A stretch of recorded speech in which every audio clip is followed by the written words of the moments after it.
So welcome everyone. It is Tuesday the 7th of May. I wanted to talk today on a subject that is a follow-on theme or subject from a number of different coaching and mentoring calls that I've had over the past couple of weeks. There seems to have been a recurring theme with some of the calls that I've had, some of the coaching sessions.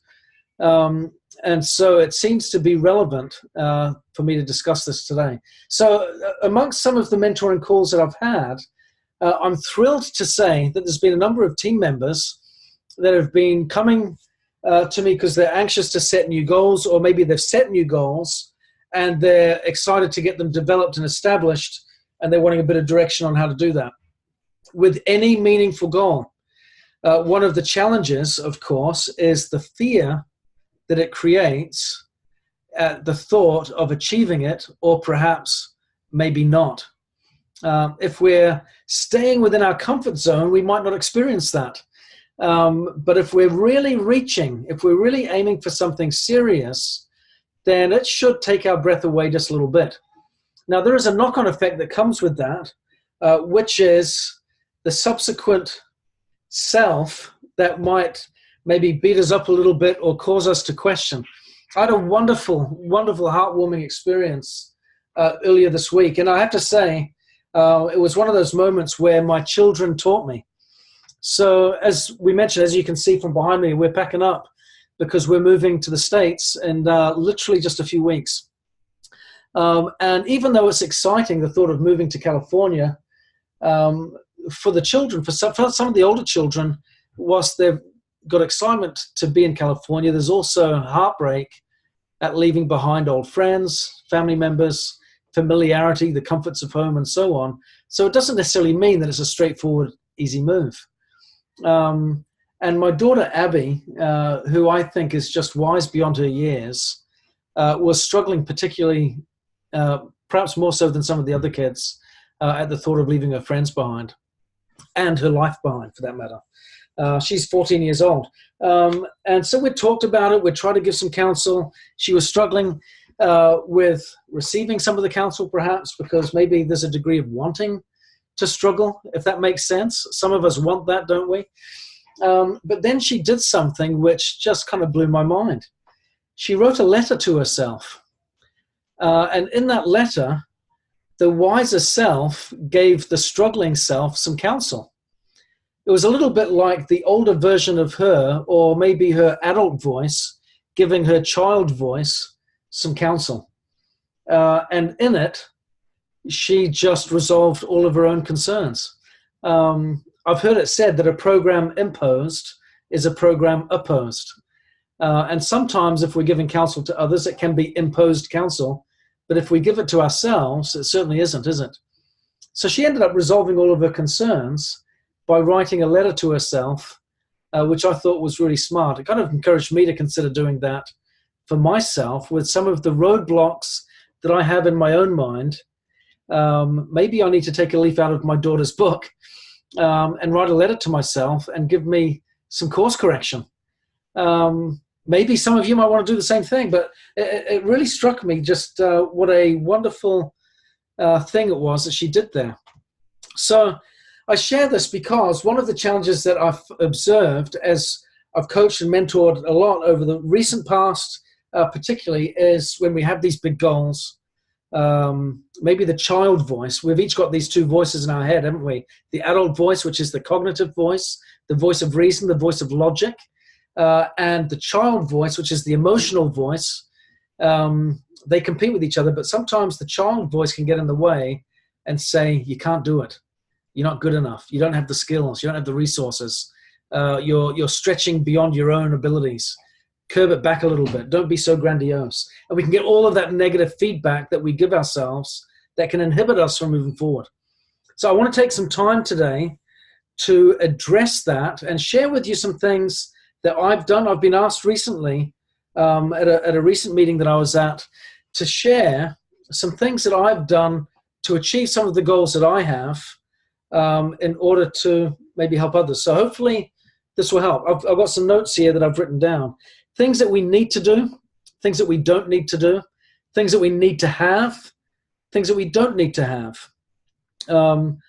First of all, I want to emphasize that we don't need to have all the skills.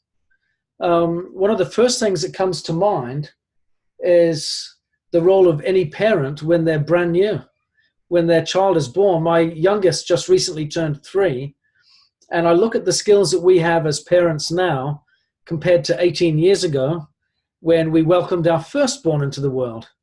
I remember my wife delivered the baby very well. There were some complications and she got rushed off into theater after giving birth to Ethan. And the doctors did this. They just passed me my son and said, here you go. You hold on to him. We're taking Kim into surgery. We'll see you in an hour and a half or so. I was panicked. I'd been a dad for all of 2 minutes. And I stood there. He was asleep at this point. And I just held him and I didn't move. And one of the nurses came up and said, oh, Ben, would you like to take a seat? And I was like, oh, no, I'm fine. I'm happy standing. The reality was I was happy standing because I didn't want to move and wake him up and then not know what to do. Yeah. But oh, how things have changed since.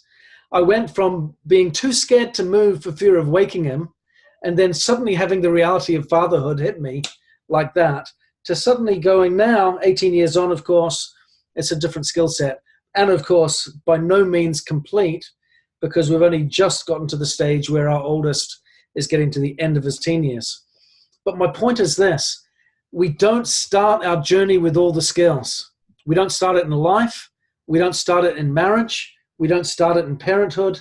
And we don't start it in business. And we certainly don't start it in Econ with all the skills. So that's okay. Don't, as you set your goals, limit or reduce them because you feel like you need to know more, be more, or have more skill than what that goal may require. What is critical, and this is what I've always done in my own business planning, is look at what needs to be done, not look at what I can do. Look at what needs to be done, and then find a way to close the gap between what I can do and what needs to get done in the business. Yeah? Close that gap this way by bringing your skills up, not by limiting your goal and reducing it to the level of your current skill set. Point number 2, a way to achieve your goals is to ask. If you don't ask, you don't get. He that asketh receiveth. It is a universal principle, and it applies in everything. Every person that has joined your business has joined because you asked. Every person that has bought a product from you has joined because you invited them to do so, has purchased it because you primarily invited them in some way, shape, or form to do so. Our spouses married us because we asked, yeah, or because we were asked, whichever way it went, yeah. But a question was always involved. So think about it in that context. If we don't ask, we don't get. We can ask the universe, we can ask God, whatever direction our mind goes in that way. We can put the desire out there and we can ask. And of course, asking is a verb, isn't it? It's an action. We do something about that. We don't just ask in word, we ask in action. And I think that's really important. Don't prejudge people. I think this is a critical one. I had a great conversation not that long ago with a beloved friend of mine in the business. We were having a great conversation as she was setting her goals, and we noticed something really peculiar about her contact list. The key people that she needed to have on it had been excluded because she was perhaps apprehensive about inviting them to join her business. The very key people that would develop your organization. Because as we've learned at our recent events, it's not what you do, it's what you duplicate that is important. Yeah? And that means we need duplicators in our business.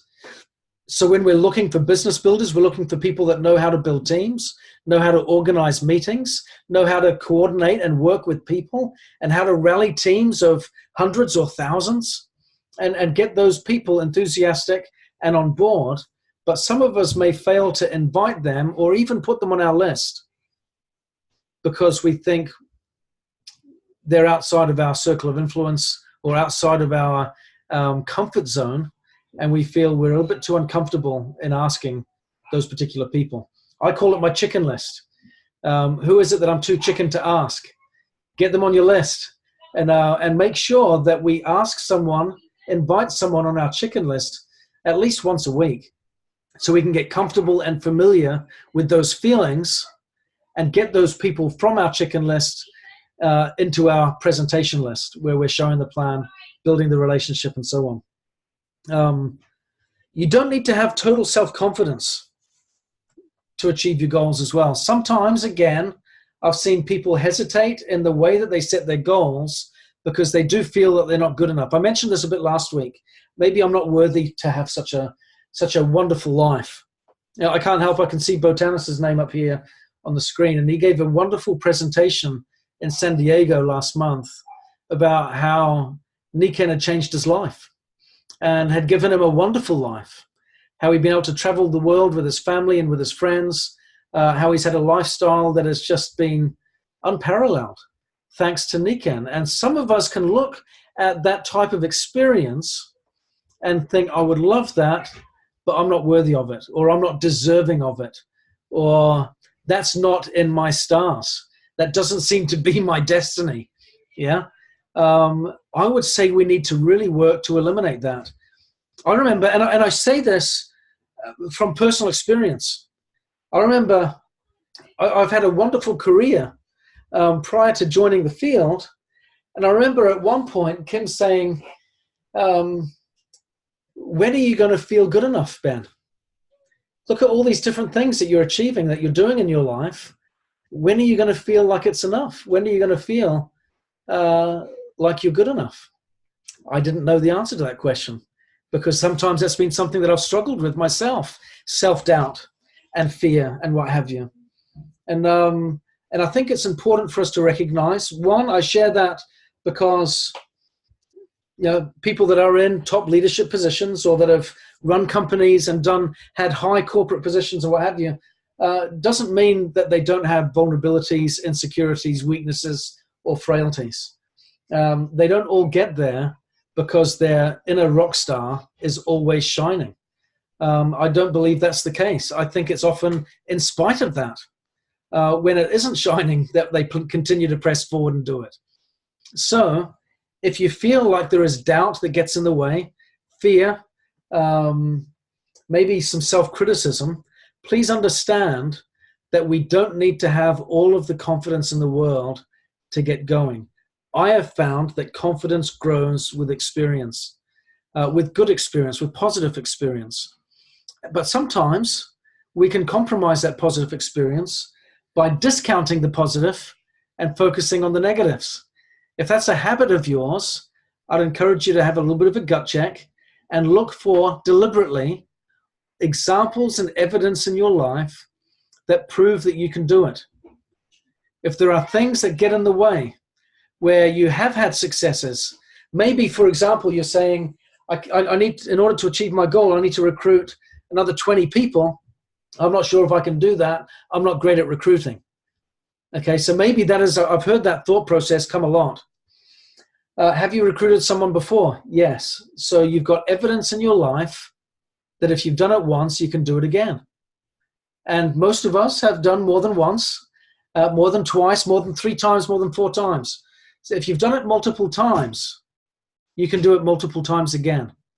But we need to make sure that we focus on the positive and not discount them and focus on the negative. As Wes has said, he's just made a couple of great points here. It's not about me. Yeah, if we can put ourselves aside, then we will get out of the way of ourselves, so to speak, and we might actually find that we'll achieve a lot more as we're focusing on others. Because the reality is, there are two emotions here, love and fear. Yeah, and fear is an inward emotion that focuses on ourselves. Love is the opposite, isn't it? It's an outward emotion that is focused on other people. So if we can replace that fear with love, fear which is focused on us and how I might be affected, with love and how we might be able to affect others, we might be able to find we make some better progress. And of course, Michelle was saying as well, letting fear stand in the way is definitely a big barrier, isn't it? I mentioned in San Diego, we don't need to believe, we need to want to believe. So for those of you that weren't in San Diego, let me elaborate just for a moment on that. We're often told that in order for us to achieve our goals, to become something great, we need to believe. All you got to do is believe. This is something that we've heard time and time again. But belief is experiential, which means you've got to have some evidence first again. Where do we get that? How do we develop that? We start out by wanting to believe. So as you develop your big goal, you want to believe that you will achieve it. But at the first steps, you might not believe at first glance that you might. That's okay. I want to offer reassurance with that. It's okay if you go, I'm not quite sure how I'm going to achieve that, but I want to. What you want to be able to do is be open enough to say, I want to believe, so I'm going to take steps. I'm going to take action, which is what Michelle's saying here, having faith. Faith, again, is a verb. It's an action. We exercise faith, don't we? We practice our faith. We develop it by doing.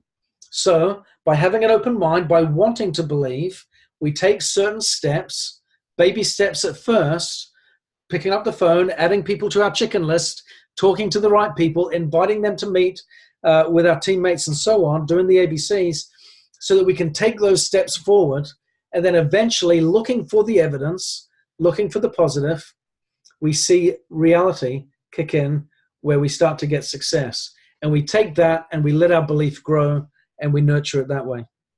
I'd also say along with that, whilst we have this great vision for our future and with our goals, that we don't need to have a total compelling vision right up front.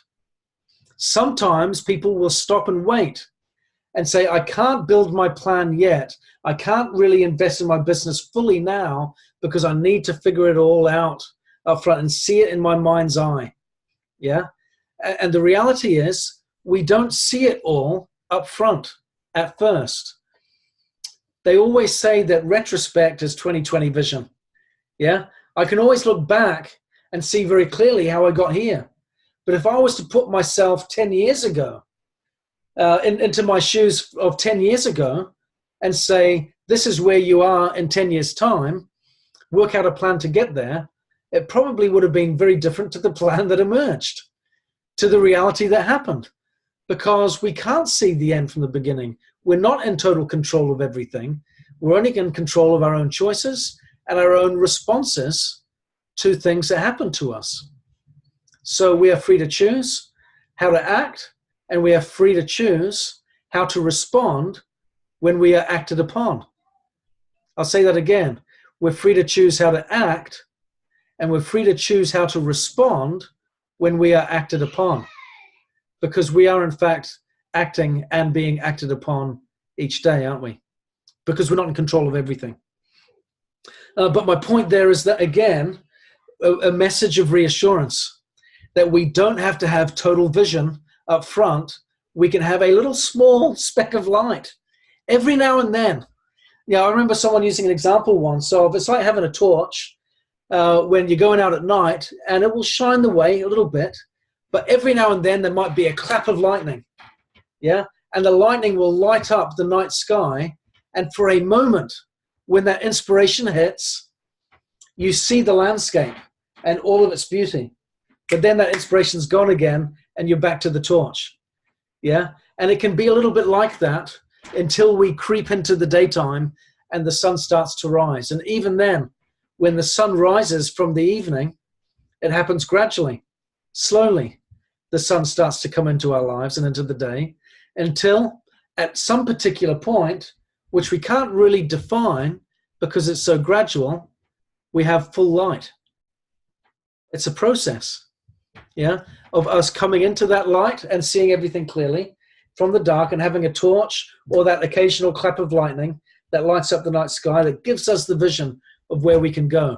But we've got to be willing, if we want to succeed, to stumble a little bit in the dark, to walk a little slower so that I can see where, feel out where I'm going with my hands and with my torch, and maybe holding on to the skirt or the hem coat of a royal diamond or a diamond, or you're upline someone that's a few paces ahead, and just kind of forming that chain as we walk through.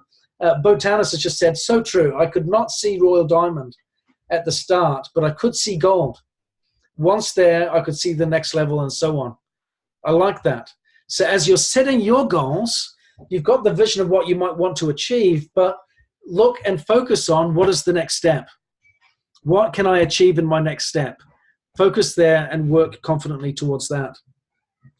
What we do need to do, so I've mentioned you don't need to have total vision. Just got to be willing to walk a little bit in the dark, be willing to work with a torch and the occasional clap of lightning until the sunlight comes in from the night sky. We don't need to believe, we need to want to believe. What a reassuring meet in the middle that life has given us there to help us get started. We don't need total self-confidence. That's reassuring. That is something, again, that grows a bit with experience. We want to make sure that we ask, be willing to always reach out and invite people, whether they are on our chicken list or not. We don't have to have all the skills. We start out with nothing, and then we grow from there. And isn't that all wonderful and reassuring? So what are some things that we do need? I think there's just a couple of things that I put down here that I think are relevant. One, we need to want it enough. Now, the real question there is, how much is enough? When I say I need to want it enough, what is enough? Again, I think we learn that experientially. There are certain things that have been required of me where I thought, it would take me from here to here to get where I needed to be in order to overcome a personal challenge, a barrier, an obstacle, whatever it might be. And then life has taught me, actually, you need to walk twice the distance. Sometimes that's the case. We've got to want the consequences of what we want.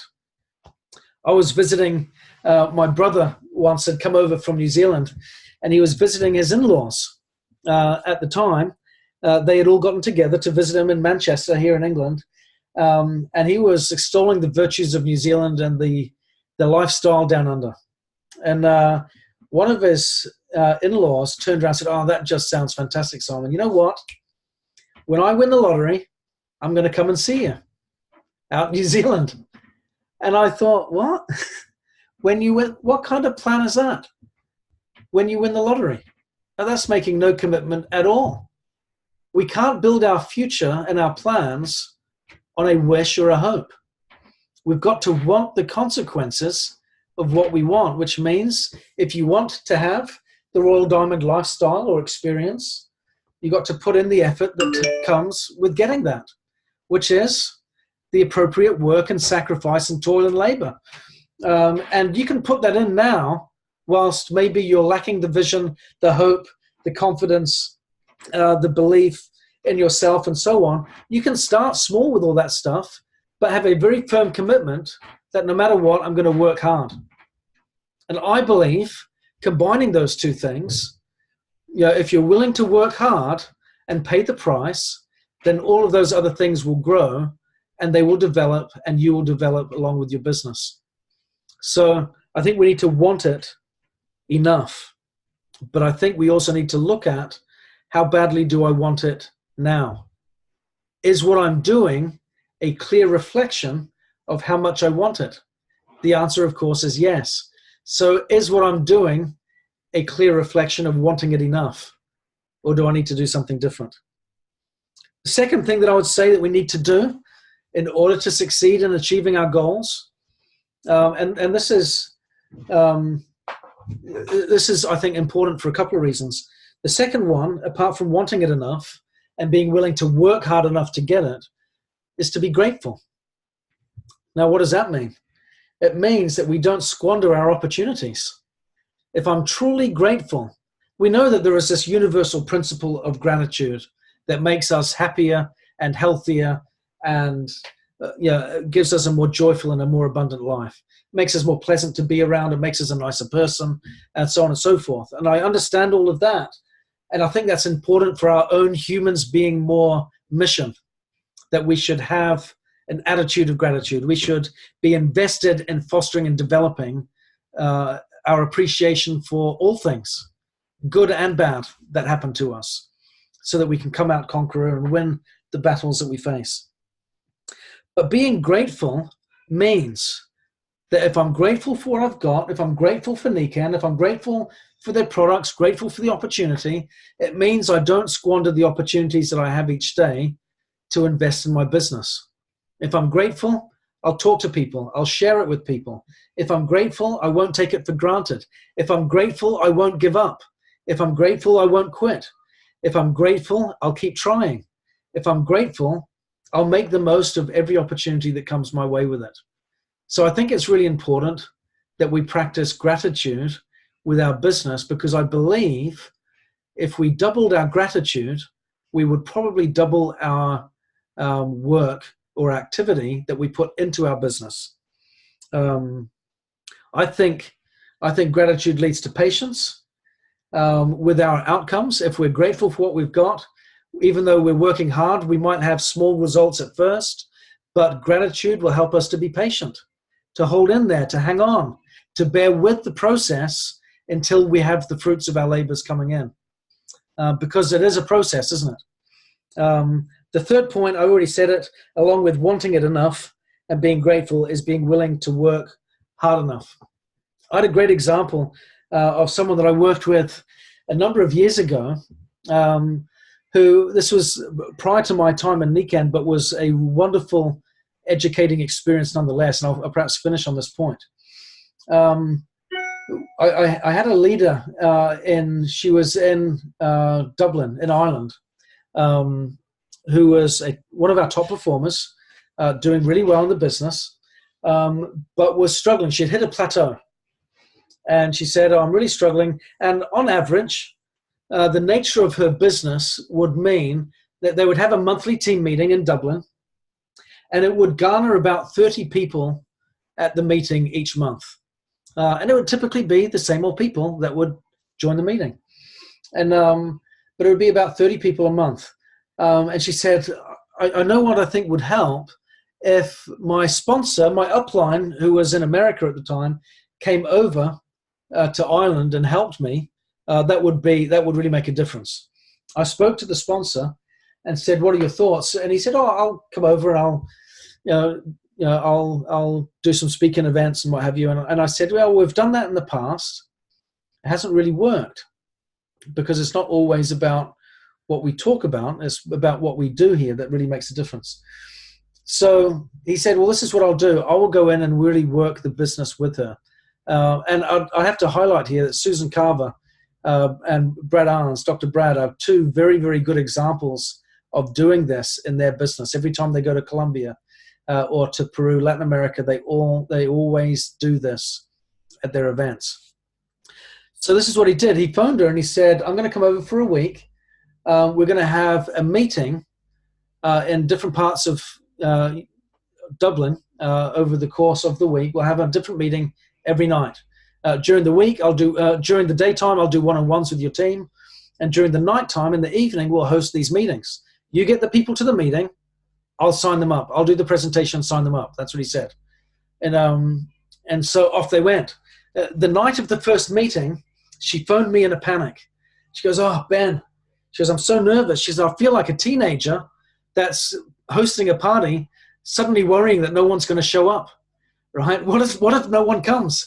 Yeah, I've got six meetings this week. I normally have one in a month, and I only get 30 people at that meeting. What if people don't show?" And she was all in this panic. Here's this, limited vision, limited self-confidence, limited belief. All that stuff is coming out in this process. But as a part of that, what it did, it actually fueled a lot of activity beforehand. And rather than sending the usual email, making a couple of phone calls like they normally did to get the 30 people to the meeting, they had put ads up in shop windows. They'd put ads in local papers. They'd gotten in touch with local radio stations. They were phoning everyone, "Bring your friends, do this, do that, do the other." They went crazy because of this total fear of loss and of disappointing the visiting upline. Well, this is what happened. They averaged about 50 people a night at each of these meetings. And as a consequence of that, they signed up, on average, 10 people, brand new, every night that week. What an incredible outcome. Wouldn't you like that? Now, I sat down with her afterwards and said, okay, let's go through this process. What did you learn? What were some of the lessons that you learned? And here are two things that stood out. She said, firstly, she said, I learned that I can do the presentation just as well as him. She'd been holding back, thinking that she needed this wonderful multi-millionaire upline to come in and clinch the deal for her, when she actually learned that she had just as many skills as he did in doing just that. She said, I've realized I don't need him to come over and do that. I can do it myself. I said, that's fantastic. I said, I've observed something that you've learned as well. You've learned what it takes to get people to meetings. It's a very different experience this time round to what you used to do for your monthly meeting. Look at the difference.